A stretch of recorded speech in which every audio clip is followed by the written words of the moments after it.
Could we first thing stand and say the pledge, please? I pledge allegiance to the flag of the United States of America and to the republic for which it stands, one nation, under God, indivisible, with liberty and justice for all.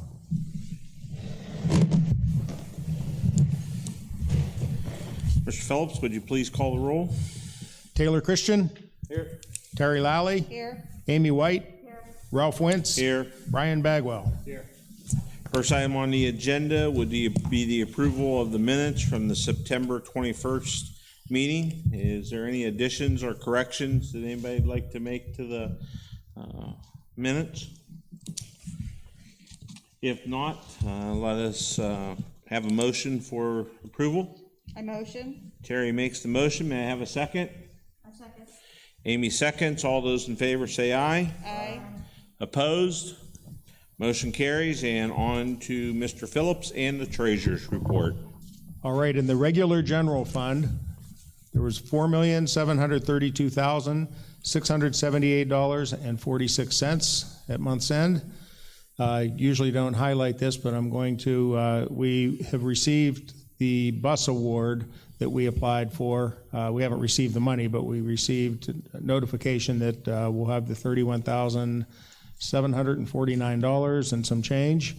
And so I'm going to leave the $4,000 in the school bus general fund because that will be somewhat offset by the receipt of that money.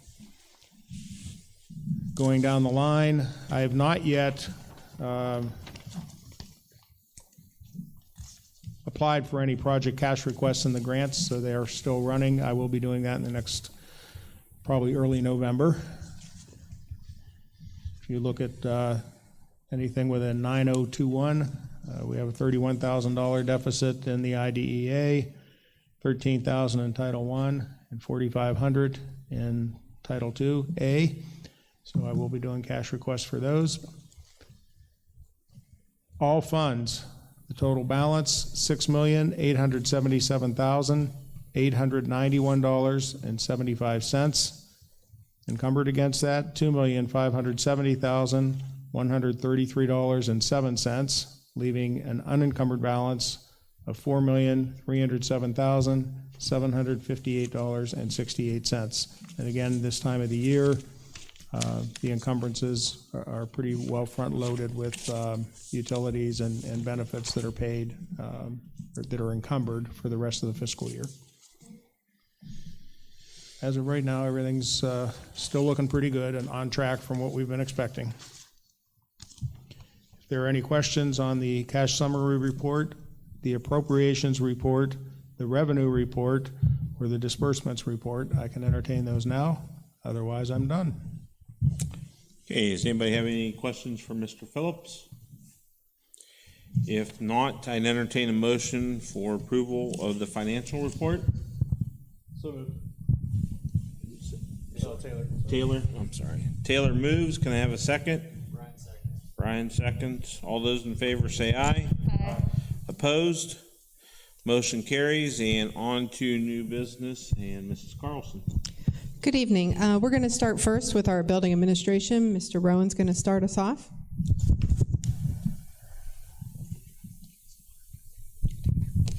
Good evening, everyone. As high school good news, there's only one little thing that I want to do this month.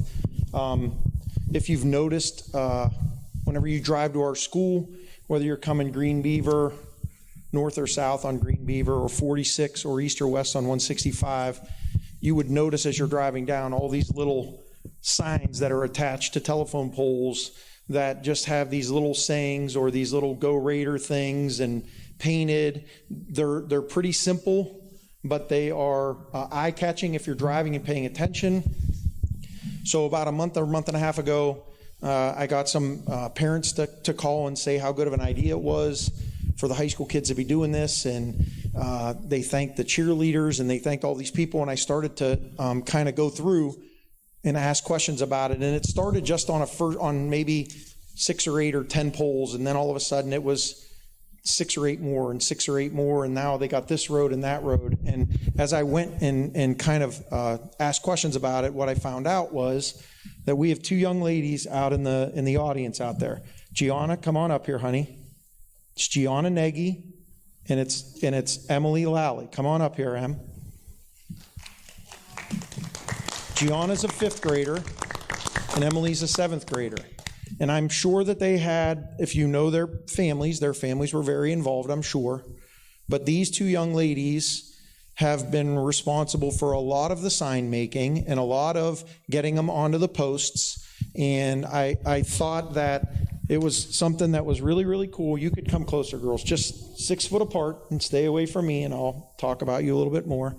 But these 2 young ladies were the ones who kind of got that whole thing started, and I think that they've started a tradition, not even knowing it, that it's going to be something that we are going to do now, from now until the cows come home. So I definitely wanted to just make sure that we got to recognize Gian and Emily both, thank them for what they've done. And what we did was the High School Spirit Club got them a little gift card to Dairy Queen. So each one of them gets a little treat to take their favorite brother or sister or whatever, or mom or what, dad or whatever, to the Principal. Dairy Queen.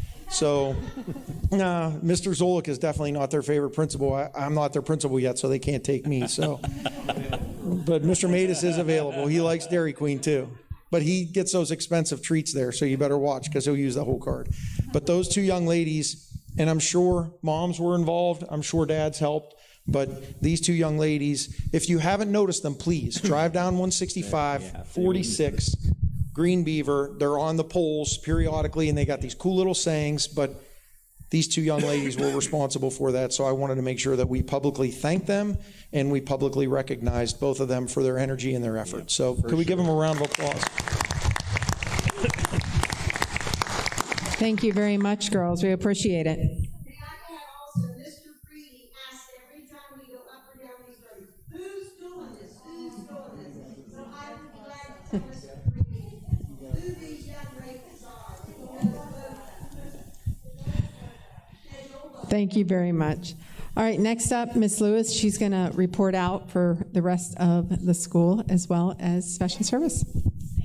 Carlson. Hi, everybody. A lot of times I don't report out because our building principals kind of share some of the exciting things that are happening in the buildings. So I get the opportunity to talk a little bit about behind the scenes of what we're doing. It has been a really crazy start to this school year for so many different reasons. But as I sat down to look at behind the scenes, the service side and professional development that our teachers have been working on, I just want to highlight a little bit of it so that all of you kind of know, even though we're dealing with a pandemic and we started with a partial group of kids and then we started with a whole group of kids, all these things have still happened in the last 6 weeks. So starting with the curriculum side, we are in the midst of beginning a training called Teacher Clarity.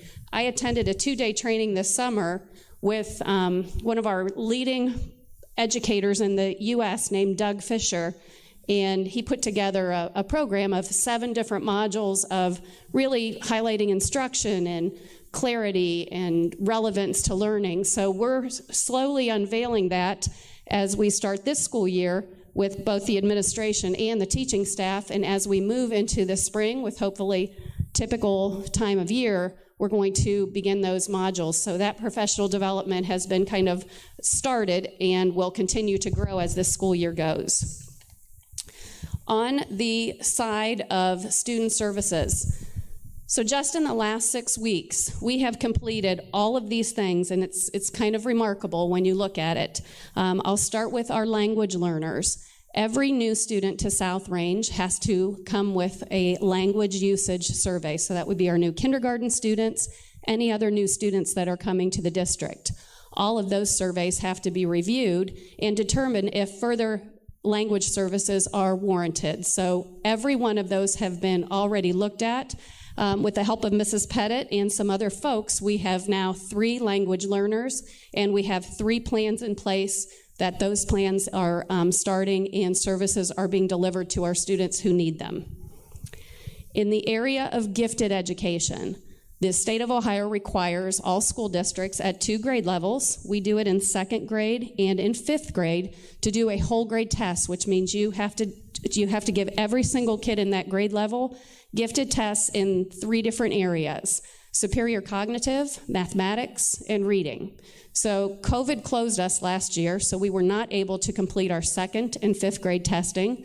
So opening this school year, we did it in 3rd grade and 6th grade. And just to give you an idea what that testing looks like, every single kid takes 16 subtests in round 1. If there's a round 2, there's additional testing and notification letters that go home. So kudos to our 3rd and 6th grade staff. Tests are all completed. All the follow-up letters have been sent home to parents, and all of our students have been shuffled to deliver those services within the general ed classrooms. In addition to those 2, into special education, we have 2 different plans that we serve students under 2 different laws. So 504 plans are plans that protect our students that need some accommodations in the classroom. We met as a district level team with our building folks, administration, and our coordinators in those buildings, and worked on making sure that the 3 buildings are very consistent in how we deliver our procedures and policies with those plans. And all of those plans are in place, and many actually have been already reevaluated this school year, 6 weeks in. The last area of service is in our IDEA side, which is a different law that protects our students with disabilities, and that's our students that are receiving services under an IEP. So just in the first 6 weeks of school, we have had 24 IEP meetings. We have 1 acceleration. We have had 2 preschool referrals, and we have had 6 reevals. So we're well on our way to a very busy year. However, we're all in compliance, despite the fact that we have virtual meetings, and it is a little bit of a challenge sometimes to get our folks to sign electronically, but we're working through that. And just a still very collaborative effort to make sure that we are helping all of our students be successful with whatever services they need. So that being said, we are working on 2 pretty big initiatives this year. And one is looking at making sure our services that we deliver to our students are truly a continuum of services. Sometimes our kids have some difficulties as they transition, not just from grade level to grade level, but from building to building. So for example, kids going from 4th grade to 5th grade, that's a pretty big jump. So we are working very hard as an IEP and intervention specialist group to make sure that those transitions are very smooth for our students, and really revamping our plans to make sure they reflect moving from kind of a slow release of teachers helping kids learn to kids being in charge of their own learning. So that's one of the things we're looking at. And the other one is we've been able to give the Ames Web test, which again is a standardized test in the areas of mathematics and language arts. We knew this would be a little bit of a challenging start to this year, seeing as we have been out of school as last spring until now. So using that data to really identify where are the gaps of our students and intervening in those gap areas to make sure that our kids are back learning and ready to go now that we're into the 5 days. And it has gone very, very well so far. We are using that data to really drive our intervention assistance team program in our delivery of those services to our students. So we want to make sure that even if you're not on a plan, but you need some additional supports because you're missing some areas, we want to make sure we have those services available, really looking at that process this year in the district. So a lot of behind the scenes things going on, and our teachers have just been working so hard at getting that data in place so we can use that data to best meet the needs of our kids to all be successful, even in COVID. Thanks. Okay, and then I have an update from the middle school. Mr. Zolik wanted to announce and congratulate our 2 middle school NE8 championship teams. We have our boys cross country and our 7th grade girls volleyball team. So congratulations to all of them. Ms. Lally, do you have anything for legislative? Mr. Christian, anything for student achievement? I do not. Okay. All right. Mr. Wentz, I am finished. Okay, thank you very much, and thank you for all the hard work that's going on behind the scenes as well and stuff. I know that, as we've said many a time, nothing can replace the face-to-face that the kids have with their students, as well as being encompassed with each other. And I can see that we're working very diligently to try to make sure if there's gaps that we're getting those gaps filled. So appreciate that update and appreciate everything everybody's doing behind the scenes as well. So thank you. Next up will be a number of board policy considerations for November. I'm not going to read through all of them there, but you've all received those. And again, take a look at them over the next month. If you have any questions, is there anything, Mrs. Carlson, you'd like to add to those? No, many of them are just little quick wording changes for the revisions, the updates.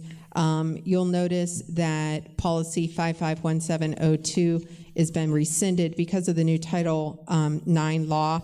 So Mr. Matos and Ms. Lewis and I will be working on the Title IX policy and hopefully maybe have it for its first reading at the next meeting. It's quite extensive. It's 20-some pages long. So it's a new law.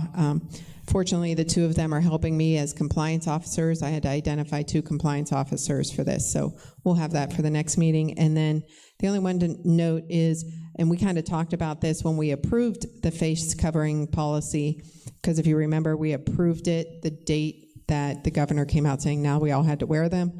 So Neola actually did make an adjustment. So that's why it's a revision, because we actually had already board approved it. So it's really just continuing to say what we already were saying. It's just now there was a check mark for it. Other than that, most of it's just a wording here and there. Okay, thank you very much. Next up, I see we have some additional students that are not being transported here locally, and again, we'll have to approve in payment in lieu of, as long as they provide the proper information to us. Correct.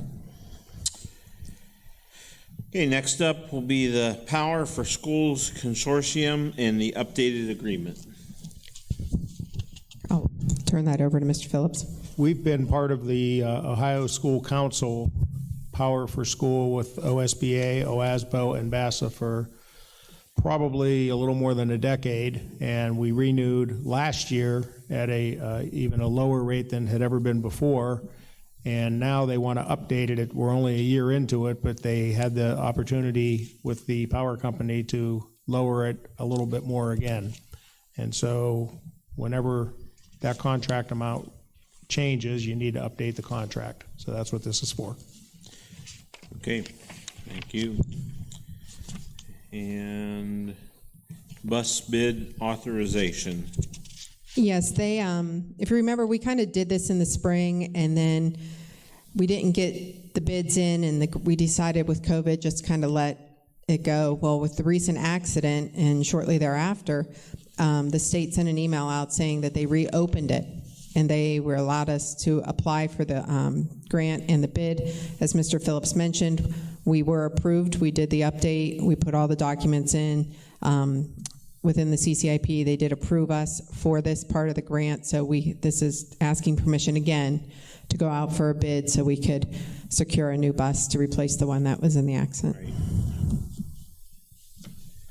Okay, that concludes all the regular agenda items. At this time, if there is anybody in the audience who would like to comment on agenda items, now would be the time. If you could step up to the microphone, state your name and your address, and we'll have 2 minutes on that. Anybody?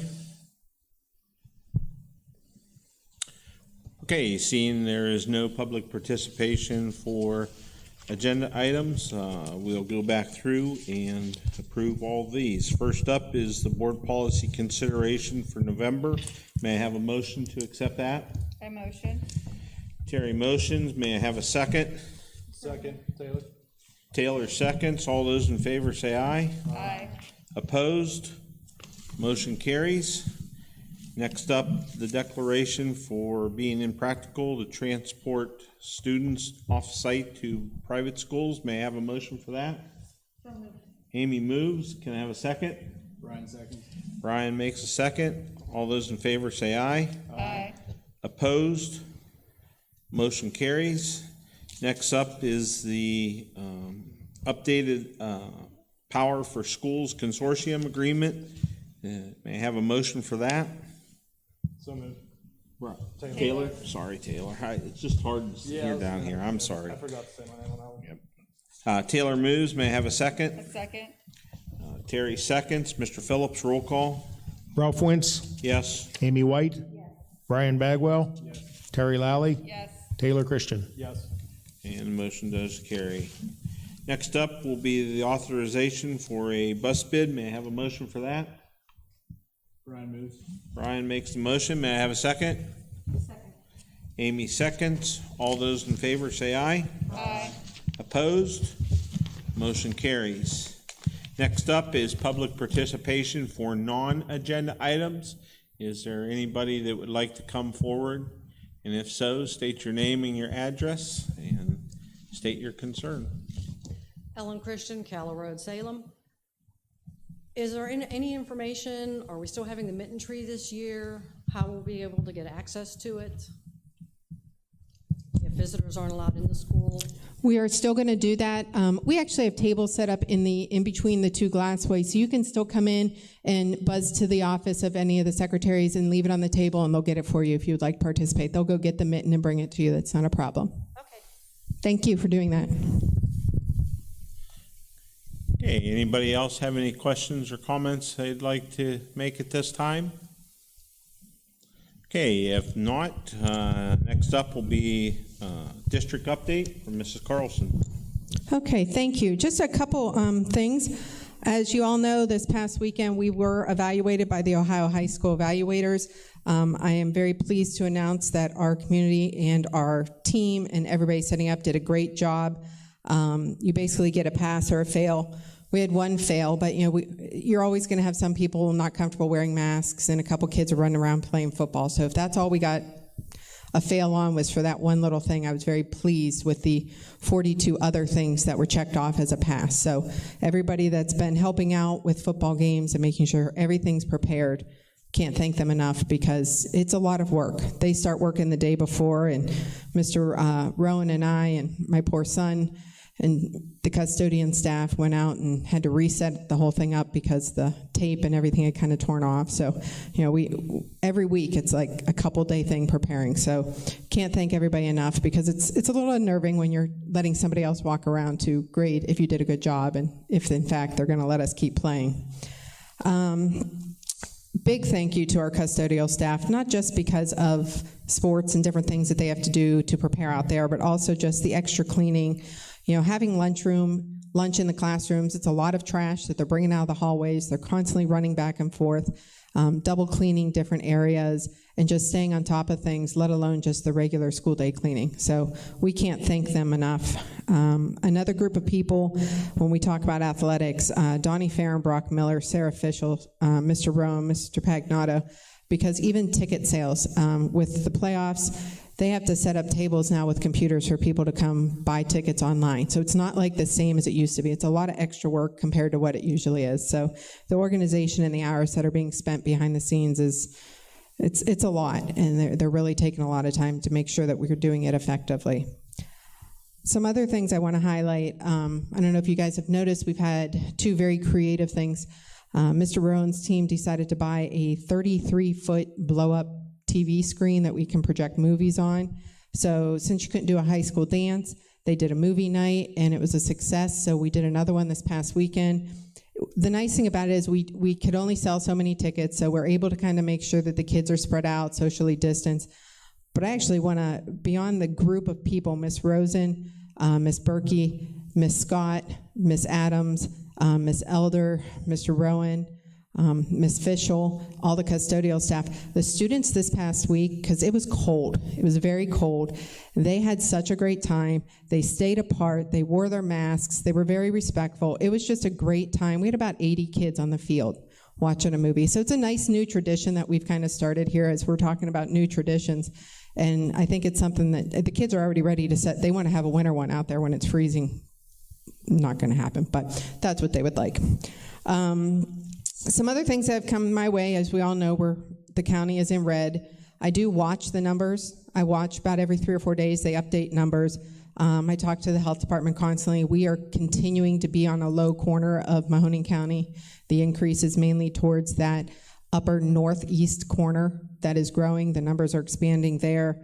A couple of our zip codes that I watch do have nursing homes, and in fact do have higher number because of that. So we are watching that. There's some counties and some school districts that feel once you're on purple, you should close. Mahoning County is really working together to determine what is best, and we've all agreed we need to keep looking at zip codes because it's depending on the zip code on who should be closing and not, and that's kind of where we left it with Mahoning County. A couple other quick little messages. Want to thank our elementary volunteered. Sent Mr. Matus a quick email about a collaborative grant with Mahoning County Educational Service Center. I don't know if you saw it on the news. Going to get little STEM kits, different activities, some coding activities that this grant is going to provide our K-2 classrooms, and the county is going to be able to come in and support, so our kids are doing some more hands-on STEM type activities. So he volunteered his group, and we did get a part of that grant with them.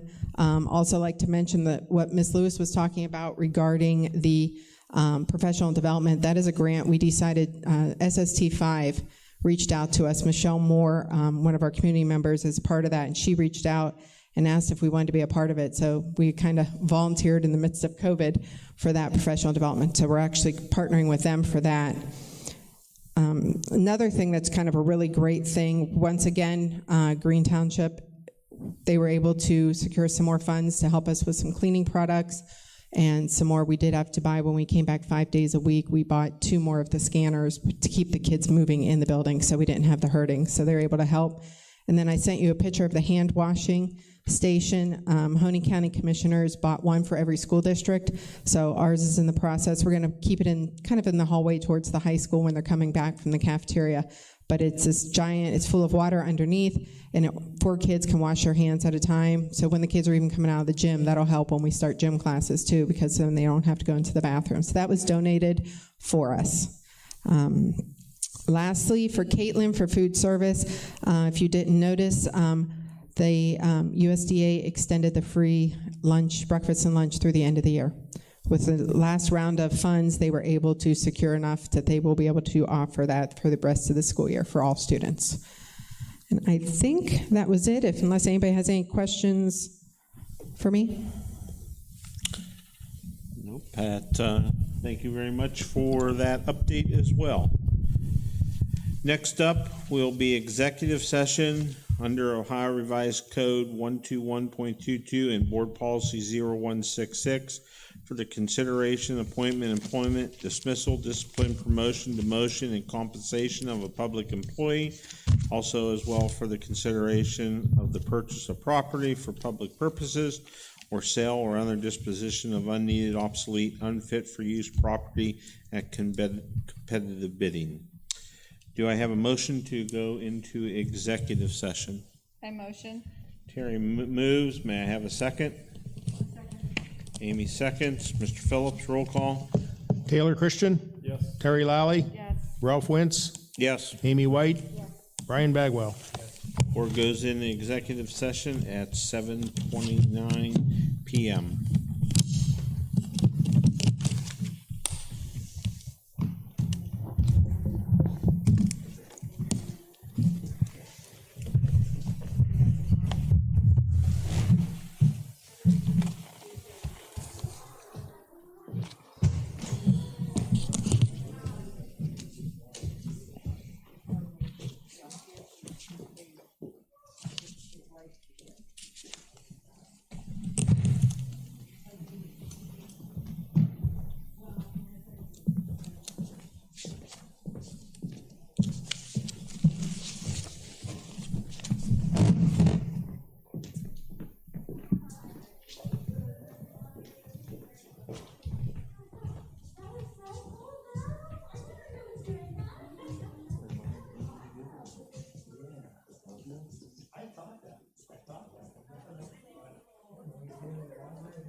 Okay, we're back in regular session at 7:57 PM and personnel.